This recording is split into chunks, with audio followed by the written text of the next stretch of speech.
कथा, कहानी, किस्सा के मित्रों को नमस्कार। प्रेम किसी न किसी रूप में इस दुनिया में मौजूद है। जरूरत इसे समझ लेने की है, महसूस करने की है।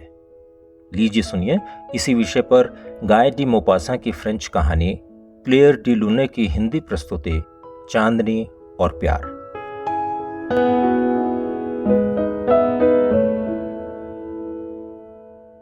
पादरी मेरिन्यो का नाम उनके व्यक्तित्व के हिसाब से उन पर खूब जचता था। वो लंबे कद के एकहरी काया वाले पुरुष थे। वो अपने धर्म पर अडिग, भावुक लेकिन दृढ़ निश्चय वाले इंसान थे। उनका ये विश्वास था कि वो अपने प्रभु से भली भांति परिचित हैं। वो समझते थे कि उन्हें ईश्वर की योजनाओं, उसकी इच्छाओं और उसके इरादों की पूरी जानकारी है। चर्च के आसपास अपने छोटे से बागीचे में जब वो हवाखोरी के लिए निकलते तब उनके दिमाग में कुछ सवाल उठते थे। वो अपने आप से पूछते, परमात्मा ने आखिर ये सब रचना क्यों की है? वो काफी देर तक अपने सवाल के जवाब पर विचार करते। फिर वो खुद को ईश्वर की जगह पर रखते और उनके दिमाग में सवालों का जवाब तुरंत कौंध जाता। उनका सोचना था कि यही जवाब सही है। वो ऐसा कभी नहीं कहते थे कि हे प्रभु, आपकी महिमा अपरंपार है, अपनी माया आप ही जानते हैं। वो खुद से कहते, मैं प्रभु का सेवक हूं, मेरे लिए यही सही होगा कि मैं उनके काम के बारे में पूरी जानकारी रखूं। मुझे इस बात का भी हक है कि अगर प्रभु के बारे में कोई जानकारी नहीं मिल पा रही है तो मैं उस संबंध में अनुमान लगाऊं। पादरी का यह भी मानना था कि प्रकृति में जो कुछ भी मौजूद है वो एकदम तार्किक और प्रशंसनीय है। क्यों और क्योंकि इनमें प्रकृति ने अद्भुत संतुलन बनाया हुआ है। वो सोचते थे कि सूर्योदय हमारी सुबह को सुखद बनाने के लिए होता है, दिन हमारी फसलों के विकास के लिए जरूरी है, बरसात फसलों को पोषण देती है, शाम हमारे आराम के लिए होती है और रात सोने के लिए। 4 मौसम बड़ी सूझबूझ के साथ खेती किसानी के लिए बनाए गए हैं। पादरी के दिमाग में इस बारे में किसी तरह का कोई संशय था ही नहीं। उनके दिमाग में यह विचार कभी आया ही नहीं कि प्रकृति की कोई विशेष कार्य योजना नहीं होती। मानव अपने भरपूर प्रयास से मौसम, जलवायु और पर्यावरण की कठिन परिस्थितियों के अनुकूल स्वयं को ढाल लेता है।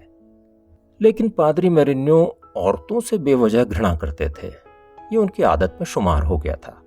वो अक्सर ईसा मसीह के शब्द दोहराते, नारी मैं तेरा क्या करूं? वो इसमें अपनी बात जोड़ते हुए कहते, ऐसा लगता है कि स्वयं प्रभु भी अपने इस काम से असंतुष्ट थे। उनके विचार में औरत ने ही सबसे पहले आदमी को लालच देकर भटका दिया। इस कमजोर लेकिन खतरनाक और रहस्यमयी प्राणी ने पुरुष को परेशान किया हुआ है। पादरी औरतों के कोमल दिल से ज्यादा उनके पापी शरीर से घृणा करते थे। पादरी अक्सर औरतों की कोमल भावनाओं को अपनी तरफ भी आता हुआ महसूस करते थे। हालांकि वो जानते थे कि उन पर इन बातों का कोई असर नहीं होगा, लेकिन ये सोचकर ही वो नाराज हो जाते थे कि महिलाएं हमेशा मोहब्बत के बारे में ही सोचती रहती हैं। उनको इस बात का पूरा यकीन था कि प्रभु ने औरत की रचना केवल इसलिए की ताकि पुरुष को लालच दिलाकर उसे परखा जा सके। उनका मानना था कि आदमी को आत्मरक्षा के पूरे प्रबंध कर लेने के बाद ही औरत से मिलना चाहिए। ऐसा न करने पर वो औरत द्वारा बिछाए गए फंदे में फंस सकता है। पादरी का कहना था कि औरत एक फंदे की ही तरह तो होती है जो अपनी बाहें फैलाए आदमी को अपनी तरफ आकर्षित करती है। वो महिलाओं के नाम पर केवल नन से ही मिला करते थे। पादरी कहते थे कि वो अन्य महिलाओं की तरह आक्रामक नहीं होती हैं, लेकिन वो उनके साथ भी बहुत सख्ती से पेश आते थे। इसकी वजह यही थी कि वो सोचते थे कि पूरे अनुशासन और सादगीपूर्ण जीवन के बावजूद नंस के हृदय के किसी कोने में वो कोमलता जिंदा थी जो दूसरी औरतों में होती है। वो कोमलता कई बार प्रदर्शित भी की गई थी। पादरी मेरिन्यो इस कोमलता को कुत्सित कहते थे। वो उन्हें नंस की विनम्रता में भी महसूस होती थी। जब कोई नन बहुत धीमी धीमी आवाज में पादरी से बात करती थी तब भी उन्हें ऐसा ही लगता था। उनके कठोर व्यवहार के कारण नंस की झुकी हुई निगाहें और उनके आंसुओं को भी वो दिल की घिनौनी कोमलता से जोड़कर देखते थे। वो जब भी चर्च के दरवाजे से बाहर निकलते तो ऐसा लगता कि अपने कपड़ों से इस काल्पनिक कोमलता को झाड़ रहे हैं। वो जल्दी जल्दी कदम बढ़ाते हुए घर की ओर लपकते थे। ऐसा लगता था कि कोई खतरनाक चीज उनका पीछा कर रही हो। पादरी मेरिन्यो की एक भतीजी थी जो अपनी माँ के साथ पास ही बने एक मकान में रहती थी। पादरी की भरपूर कोशिश थी कि वो इस लड़की को किसी भी हालत में प्रभु की राह पर चलाएं और नन बनवा दें। ये लड़की सुंदर थी और अपनी उम्र की लड़कियों की तरह लापरवाह और सीधी सादी थी। जब पादरी कोई प्रवचन देते तो वो हंसती रहती। अगर वो कभी नाराज हो जाते तो वो उनके गले में बाहें डालकर उन्हें मनाती थी। वो पूरी कोशिश करते कि लड़की की पकड़ से छूट जाएं, लेकिन उन्हें लगता था कि लड़की की इस हरकत से उन्हें एक अनजान किस्म की शांति और खुशी मिलती है। उन्हें अपने अंदर पिता जैसी भावनाएं महसूस होती जो शायद हर पुरुष के अंदर होती हैं।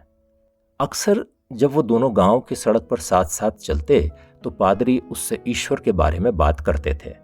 वो पादरी की बातें कभी सुनती ही नहीं थी। वो अपने चारों तरफ के दृश्य को निहारती, वो आसमान, फूल और घास को देखती और ऐसे में कोई भी उसकी आंखों में जीवन की चमक देख सकता था। कई बार वो आसपास उड़ती तितलियों के पीछे भागती। अगर कोई तितली हाथ आ जाती तो खुशी से किलकारी मारती हुई वापस आती और कहती, देखो अंकल कितनी सुंदर है ना? मैं इसे अपनी गोद में रखना चाहती हूं। उसकी ये बातें सुनकर पादरी को गुस्सा आने लगता। उन्हें ऐसा महसूस होता कि औरतों के दिलों की जिद्दी कोमलता के दर्शन अब इस लड़की में भी होने लगे हैं। और फिर एक दिन पादरी मेरिन्यो के यहाँ काम करने वाली महिला ने उन्हें बताया कि उनकी भतीजी का एक प्रेमी है। पादरी इस खबर को सुनकर हक्के बक्के रह गए। उनके अंदर विचारों और भावनाओं का तूफान खड़ा हो गया। वो अपनी दाढ़ी बना रहे थे। उनके चेहरे पर साबुन का झाग वैसा का वैसा ही रह गया। जब वो कुछ शांत हुए तो चिल्लाते हुए बोले, ऐसा नहीं हो सकता, तुम झूठ बोल रही हो मेलानी।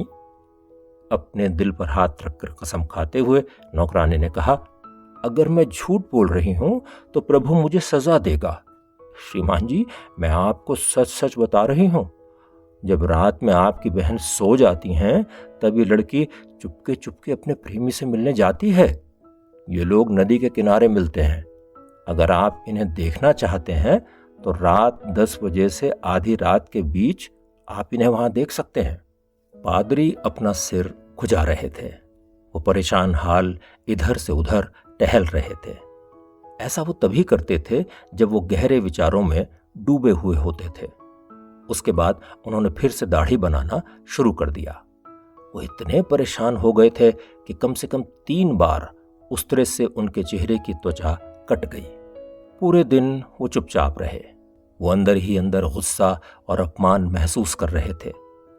पादरी के रूप में प्यार मोहब्बत के लिए उनके मन में जो घृणा थी वो तो अपनी जगह थी ही, पर लड़की के आध्यात्मिक पिता और अभिभावक के रूप में भी वो खुद को देखते थे। इसीलिए वो ज्यादा परेशान हो गए थे। एक छोटी सी लड़की ने उन्हें धोखा दे दिया। अचानक उनके मन में वो भावनाएं सिर उठाने लगीं जो किसी माँ बाप के दिल में तब उठती हैं जब उनकी बेटी उन्हें कहती है कि उसने अपने लिए जीवन साथी ढूंढ लिया है। माँ बाप ऐसे में ठगे से रह जाते हैं। रात को खाना खाने के बाद पादरी मेरिन्यो ने कुछ देर पढ़ना चाहा, लेकिन वो पढ़ नहीं सके। उनके अंदर जो गुस्सा था वो बढ़ता ही जा रहा था। जैसे ही घड़ी ने 10 बजाए, उन्होंने ओक का अपना वो मोटा सा डंडा उठाया जिसे वह रात को बाहर जाते समय साथ रखते थे। अपने मजबूत हाथ में इस डंडे को लेकर उन्होंने हवा में घुमाया और मुस्कुरा दिए। अचानक उन्होंने डंडे को ऊपर उठाया और दांत पीसते हुए उसे जोर से सामने पड़ी कुर्सी पर दे मारा। कुर्सी का पिछला हिस्सा टूटकर फर्श पर जा गिरा। पादरी मेरिन्यो ने बाहर निकलने के लिए जैसे ही दरवाजा खोला, वो अचानक ठिठक गए। चारों तरफ शांत चांदनी फैली हुई थी। चांदनी की ऐसी मोहक चमक बहुत कम देखने को मिलती थी। वो भावुक प्रकृति के व्यक्ति थे। ऐसी भावुकता कवियों और चर्च के पुजारियों में देखी जाती है। अचानक वो सब कुछ भूल गए। चांद की पीली रोशनी की सुंदरता ने उनके मन को अंदर तक भिगो दिया। पादरी मेरिन्यो के पूरे बागीचे पर चांदनी की मुलायम चादर बिछी हुई थी। सीधी पंक्ति में लगे हुए फलों के वृक्षों की लचीली टहनियों की छाया जमीन पर पड़ रही थी। मधुमालती की लता घर की दीवार का सहारा लिए हुए थी और उसके पास से मीठी सी खुशबू निकलकर चारों तरफ फैली हुई थी। सुकून देने वाली चांदनी और मधुमालती की सुगंध ने पूरे वातावरण को मदहोश सा बना दिया था। वो लंबी लंबी सांसें लेने लगे। जिस तरह कोई शराबी शराब को घूंट घूंट कर पीता है, उसी तरह वो भी ताज़ी हवा पी रहे थे। वो हौले हौले बाहर निकल आए। वो बहुत ही आनंद का अनुभव कर रहे थे और लगता था कि सब कुछ भूल बैठे थे। अपनी भतीजी का ख्याल तक उन्हें नहीं आया। अपने बागीचे से बाहर निकलने के बाद वो कुछ देर के लिए रुक गए। उनके सामने घास के मैदान को चांदनी प्यार से सहला रही थी। चांदनी से नहाया हुआ पूरा माहौल शांत रात को सपने जैसा बना रहा था। झींगुर की आवाज लगातार सुनाई पड़ रही थी और कहीं दूर कभी कोई बुलबुल मीठी आवाज में गीत गाने लगती थी। पूरा वातावरण प्रेममय हो रहा था। पादरी के मन में कोई और विचार था ही नहीं। प्रेम, विरह और मिलन की मिलीजुली भावनाएं पादरी के दिल में पैदा हो गई थीं। पादरी मेरिन्यो चुपचाप आगे चल दिए। उनका दिल तेजी से धड़क रहा था। ऐसा क्यों हो रहा है वो समझ नहीं पा रहे थे। वो कमजोर से लग रहे थे, पूरी तरह से शक्तिहीन। वो चाह रहे थे कि कुछ देर कहीं चुपचाप बैठकर आराम किया जाए और प्रभु के इस अद्भुत रचना संसार का आनंद लिया जाए। नीचे की तरफ नदी के किनारे किनारे पेड़ों की लंबी कतारें थीं। एक बहुत महीन सा हल्का सफेद कोहरा सामने पहाड़ों पर छाया हुआ था। इस कोहरे से गुजरती हुई चांद की किरणें इसे चांदी के रंग का बना रही थीं और इसे बेहद खूबसूरत चमक दे रही थीं। पूरे दृश्य पर छाया कोहरा ऐसा लग रहा था जैसे रुई के पारदर्शी चमकदार फाहे आसमान पर तैर रहे हैं। पादरी एक बार फिर रुक गए। उनके हृदय में कोमलता की एक अलग सी भावना का जन्म हो रहा था। वो कोशिश करके भी उसे रोक नहीं पा रहे थे। संदेह और अप्रसन्नता की मिलीजुली भावना भी उनके अंदर पैदा हो रही थी। वो फिर से अपने वही सवाल दोहरा रहे थे जिन्हें वो खुद से अक्सर पूछ लेते थे। भगवान ने आखिर ये सब रचना क्यों की है? अगर रात केवल सोने के लिए है, सब कुछ भूल जाने के लिए है, तो फिर इसे प्रभु ने दिन से ज्यादा आकर्षक और सुबह शाम से अधिक कोमल क्यों बनाया? क्यों हमारा ये ग्रह पृथ्वी सूर्य से ज्यादा मोहक है? चांदनी क्यों दिन की रोशनी की तुलना में अधिक रहस्यमयी और भावुक कर देने वाली है? चांदनी अंधकार को क्यों उजाले में न बदलकर उसे पारदर्शी बना देती है? ये कौन सी चीज है जिसके लिए बुलबुल रात को अपने मधुर गीत गाती है जबकि उसके सभी संगी साथी गहरी नींद में होते हैं? आखिर क्यों वो इस रहस्यमयी रात में ही गीत गाती है? पूरी दुनिया इस झीने से पर्दे के पीछे क्यों छुपी रहती है? दिल की धड़कनें क्यों बदल सी गई हैं?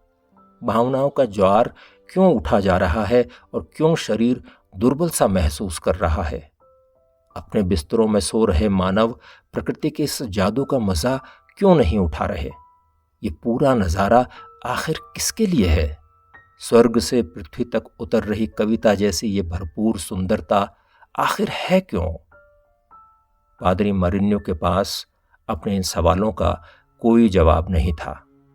तभी उन्होंने देखा कि हरे मैदान के अंतिम छोर पर पेड़ों की छाया और चमक रहे कोहरे के बीच दो मानव आकृतियां एक दूसरे के साथ चली आ रही हैं।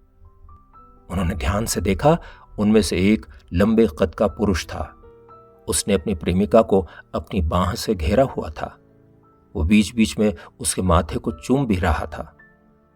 वो दोनों उस पूरे शांत और सौम्य दृश्य को जीवंत कर रहे थे।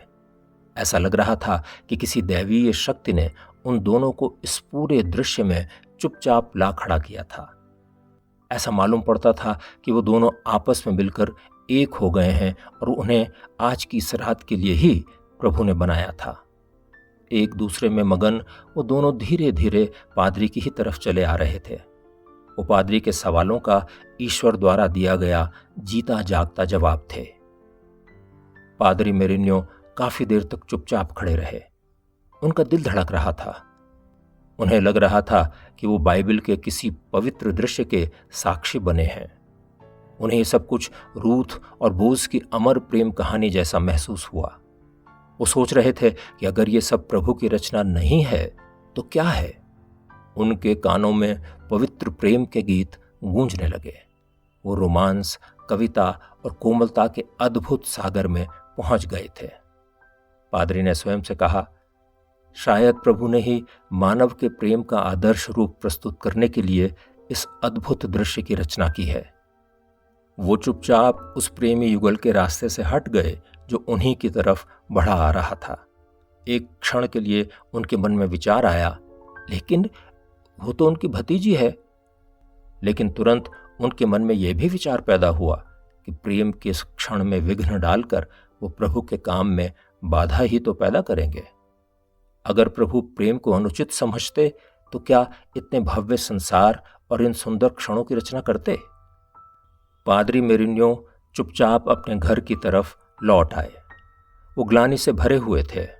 वो सोच रहे थे कि वो उस मंदिर में जबरदस्ती घुसने की कोशिश कर रहे थे जिसमें प्रवेश करने का अधिकार उन्हें नहीं मिला था।